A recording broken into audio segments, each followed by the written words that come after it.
Assalamualaikum warahmatullahi ta'ala wabarakatuh.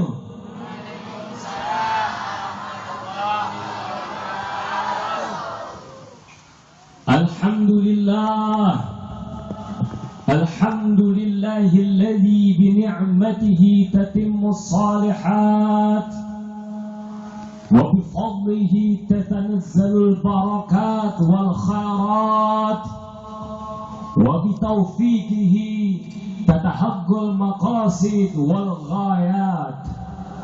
اللهم صل وسلم وبارك وكرم وعظم ومجد على سيد السادات سيدنا خير البريات صاحب الشفاعة والمعجزات حبيبنا وشفيعنا ومولانا المصطفى محمد وعلى آله وأصحابه ذوي الحقوق والحسنات. أما بعد، فقد قال الله تعالى في كتابه العزيز: أعوذ بالله من الشيطان الرجيم، بسم الله الرحمن الرحيم.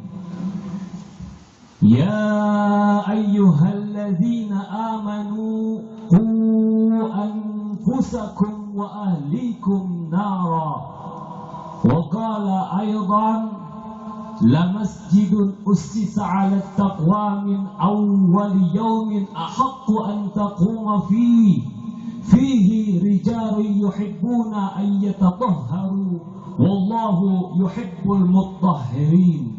صدق الله العلي العظيم وصدق رسوله النبي الحبيب الكريم، ونحن على ذلك من الشاهدين والشاكرين، والحمد لله رب العالمين. Al-mukarramun wal muhtaramun, para habaib, para alim ulama, para tokoh masyarakat, wabil khusus yang sama-sama kita muliakan guru kita yang mulia, pimpinan Majlis Ratib Asmaul Husna Syamsi Sumus, Sayyidil Walid Al-Habib Mustafa Abdullah Al-Idrus, matta'anallahu fi thari hayati, amin. Amin, amin. Wa nafa'anallahu bi'alami, amin. Amin. Allah limpahkan keberkahan kepada beliau, amin. Allah panjangkan umurnya, amin. Allah berikan manfaat dari ilmu yang beliau berikan kepada kita, amin ya rabbal alamin. Alhamdulillah, majlis kita semakin barokah dengan hadirnya banyak para ulama. Di antaranya ada da'i Allah Al-Habib Husain Al-Jufri, akhina fillah, ad-da'i Allah Al-Habib Husain bin Ahmad bin Alwi bin Aqil, matta'ana Allah fi thawli hayatihim, amin. Wa nafa'ana Allah bi'alamihim, amin ya rabbal alamin. Para alim ulama di desa Sukaresmi yang tidak bisa saya sebutkan satu persatu, namun tidak mengurangi rasa hormat dan ta'zim kami kepada beliau-beliau sekalian. Para tokoh masyarakat, Bapak Fatur Rahman, Bapak Kapolres, kemudian juga yang sama-sama kita hormati orang tua kita, Bapak Haji Mahrum, yang selalu dan senantiasa membuka pintunya dengan keramah tamahannya bagi kita sekalian. Semoga Allah limpahkan barokah kepada beliau, Allah berikan balasan sebaik-baik balasan, amin ya rabbal alamin. Amin, amin, amin. Ma'asyiral muslimin wal muslimat rahimakumullah. Tadi di mukaddimah saya sempat menguraikan sebuah firman Allah di dalam surat At-Tahrim yang berbunyi Bismillahirrahmanirrahim. Ya ayyuhalladzina amanu qu anfusakum wa ahlikum nara. Wahai orang-orang yang beriman,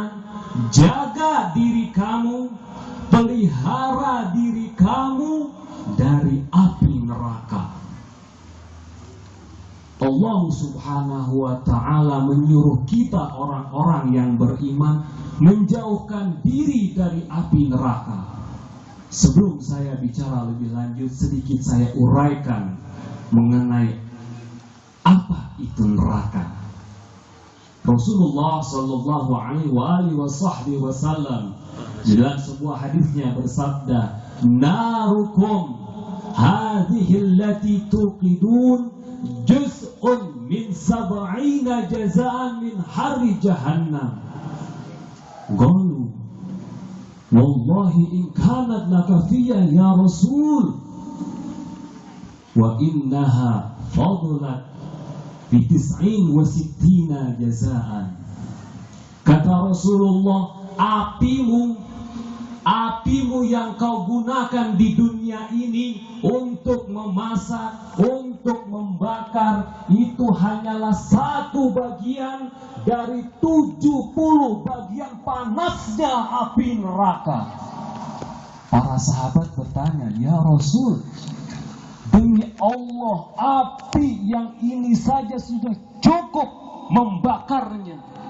Rasul meneruskan sabdanya, "Sesungguhnya api ini dilipat gandakan sampai 69 kali panasnya." Allahu Akbar. Begitu panasnya api neraka, begitu mengerikannya api neraka, sampai di dalam Al-Quran banyak sekali ayat yang menerangkan, yang membahas mengenai kengerian dari api neraka ini. Banyak pula sabda-sabdanya Rasulullah yang menjelaskan tentang kedahsyatan api neraka. Sampai Rasulullah alaihi salatu wasallam bersabda di dalam sebuah hadisnya, "Inna ahwana ahlin nar azaban la rajulun fi rijlaihi ya'lani minan nar yaghli dimahu ka'annahu mirjal masami'uhu jamrun wa absaruhu jamrun wa absharuhu lahmun minan nar wa takhruju ahsya'u batnih min qadamaihi wa annahu la yara annahu asyaddu ahlin nar azaban wa annahu ahwan ahlin nar azaban." Kata Rasulullah, nanti di neraka penduduknya yang paling ringan azab bagi mereka adalah orang yang mengenakan sandal dari api neraka. Karena panasnya sandal tersebut sampai otaknya mendidih. Tidak cukup sampai itu. Dari telinganya keluar bara api, giginya menjadi bara api, dari mulutnya keluar hawa api yang begitu panasnya. Tidak cukup sampai itu, keluar isi perutnya memburai dari telapak kakinya. Dan dia menyangka ini adalah azab yang paling berat, tetapi tidak, ma'asyiral muslimin. Ini azab yang paling ringan bagi mereka penghuni neraka. Sehingga pantas kalau Allah Subhanahu wa ta'ala berfirman, berpesan, mengantisipasi kepada kita, "Qu anfusakum," jaga diri kamu, "wa ahlikum," dan pelihara keluarga kamu, "naro," dari api neraka. Ma'asyiral muslimin wal muslimat rahimakumullah. Ayat ini relevan, sangat relevan jika kita aplikasikan dengan keadaan saat ini, di mana tadi Bapak Kapolsek sudah menjelaskan mengenai degradasi moral yang terjadi terhadap umat Islam. Kita umat Islam saat ini sedang digempur habis-habisan. Akidah kita didangkalkan, kebudayaan kita ditekan sedemikian rupa, cara kehidupan kita, cara bertetangga kita, cara makan kita, cara berpakaian kita, seluruhnya sedang dibuat sedemikian rupa sehingga jauh dari nilai-nilai Islami. Secara sistematis mereka yang membenci Islam sedang menjauhkan kita umat Islam dari keislamannya. biar namanya Islam, biar KTP-nya Islam, tapi buat budaya mereka yang jauh dari nilai-nilai Islami.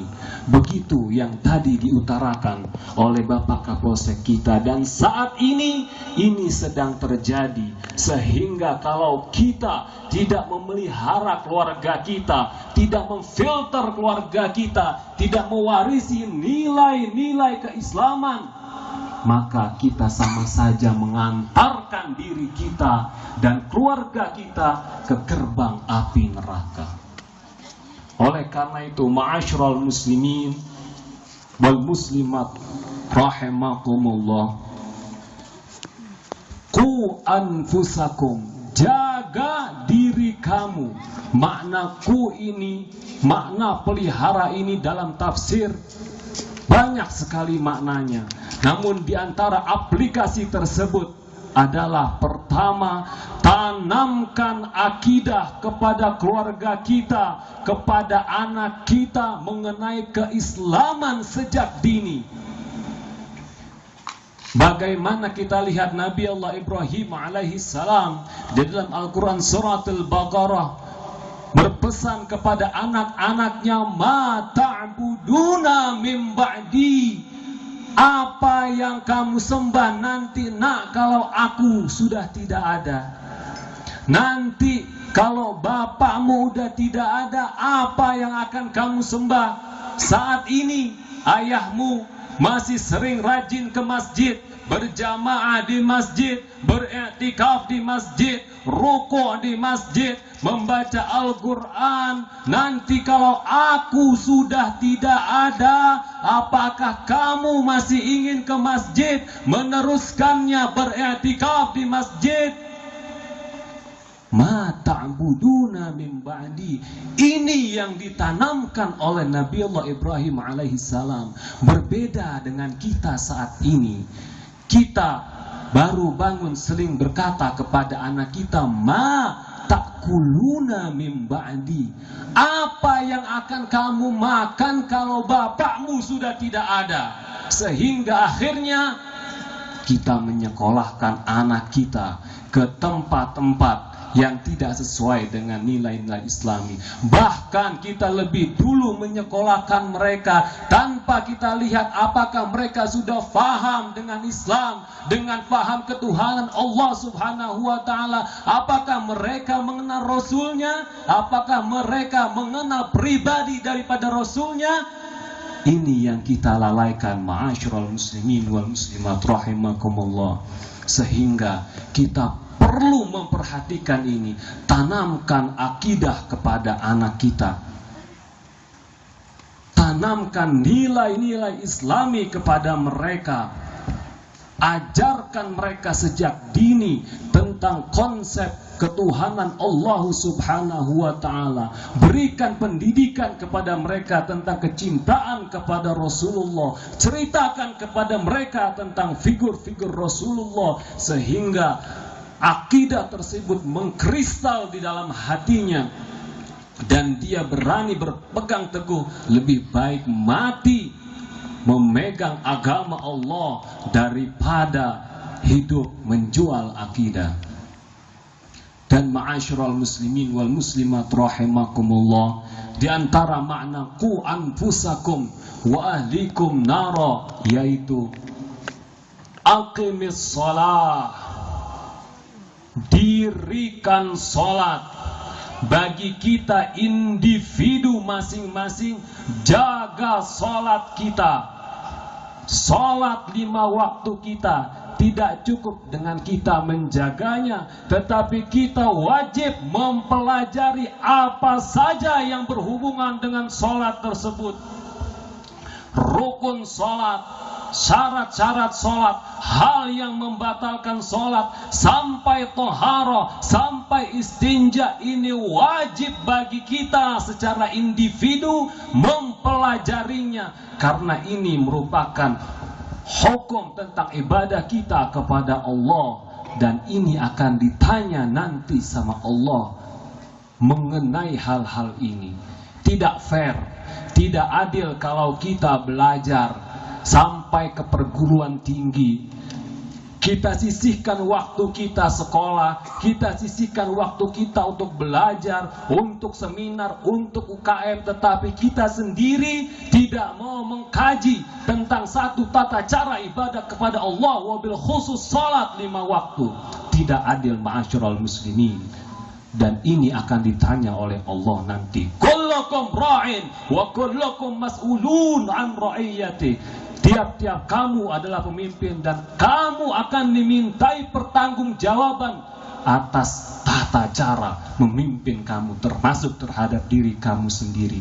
Yang tidak boleh kita lupakan juga adalah wa ahlikum naro, dan juga menjaga keluarga kita daripada api neraka, yaitu mengajarkan kepada mereka tentang sholat ini, kontrol sholat mereka, evaluasi sholat mereka, istri kita, anak kita, perhatikan dengan betul. Kalau kita tidak paham, datangkan guru, undang guru. Karena ini merupakan kewajiban kita kepada Allah, mengajarkan mereka, mengkontrol mereka. Terkadang kita ini jarang memberikan stimulus kepada anak-anak kita. Nah, kalau kamu hafal Al-Fatihah, bapak belikan sepatu. Nah, kalau kamu hafal rukun-rukun sholat, bapak belikan baju. Nah, kalau kamu sholatnya betul, tumakninahnya betul, bapak belikan sepeda. Sepertinya jarang kita seperti itu. Tetapi, nak, kalau kamu naik kelas, kamu mau apa? Nak, kalau kamu dapat ranking 1, mau beli apa? Ini sering kita berikan stimulus terhadap anak kita. Tetapi mengenai sholat 5 waktu jarang kita melihatnya. Ma'asyiral muslimin wal muslimat rahimakumullah, jangan pernah main-main dengan sholat. Sholat ini adalah haknya Allah. Rasulullah sallallahu alaihi wasallam menerima seluruh wahyu yang berhubungan dengan syariat dan muamalah di dunia. Tetapi khusus untuk sholat, Rasulullah sallallahu alaihi wasallam diundang langsung ke tempat yang maha mulia oleh zat yang maha mulia untuk menerima perintah yang mulia, yaitu sholat 5 waktu. Orang yang melaksanakan sholat 5 waktu diberikan keutamaan oleh Allah Subhanahu wa ta'ala, baik di dunia maupun di akhirat. Sebaliknya mereka yang meremehkan salat akan diazab oleh Allah baik di dunia dan di akhirat. Sampai pentingnya salat, Rasulullah bersabda, al-ahdu bainana wa bainal kuffar as-salah, faman tarakaha muta'ammidan faqad kafara jiharan. Perjanjian antara kita dengan orang-orang kafir, yang membedakan kita dengan orang kafir adalah salat. Barang siapa yang meninggalkan salat dengan sengaja, faqad kafara jiharan, sungguh dia telah kafir terang-terangan. Sampai begitunya Rasulullah mengantisipasi mengenai salat ini. Ma'asyiral muslimin wa zumratal mu'minin rahimakumullah, orang yang melaksanakan sholat 5 waktu mendapatkan keutamaan yang luar biasa. Yang terangkum dalam hadis diantaranya adalah mendapatkan keberkahan dalam hidup, dijauhkan kesempitan-kesempitan hidup, kemudian mendapatkan daripada nikmat kubur, kemudian dijauhkan daripada azab kubur, melewati siratal mustaqim dengan mudah dan masuk surganya Allah. Sebaliknya, mereka yang meremehkan salat, mereka yang meninggalkan salat akan diazab oleh Allah di dunia maupun di akhirat.